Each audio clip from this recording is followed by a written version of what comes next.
अभी के टाइम में खेसारी लाल यादव का एक वीडियो बहुत ज़्यादा ही वायरल हो रहा है। देख सकते हो ये वीडियो में बोला जा रहा है कि खेसारी लाल यादव को मारा जा रहा है, पब्लिक सारा मिलकर मारता है। आखिर क्यों मारेगा भाई? खेसारी लाल यादव सबके दिलों में बसता है भाई, आखिर खेसारी लाल यादव को मारेगा क्यों?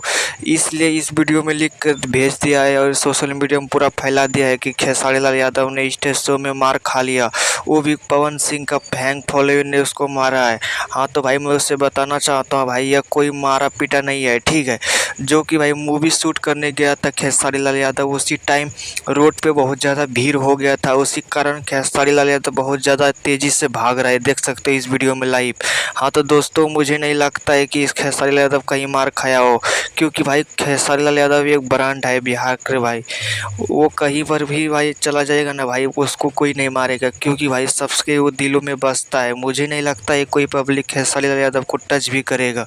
हाँ तो दोस्तों आप लोगों को क्या लगता है कमेंट में ज़रूर बताना। वीडियो अच्छी लगी तो लाइक कर देना, चैनल में नहीं है तो सब्सक्राइब करना। तो मिलते हैं नेक्स्ट वीडियो में इसी तरह वीडियो लेकर।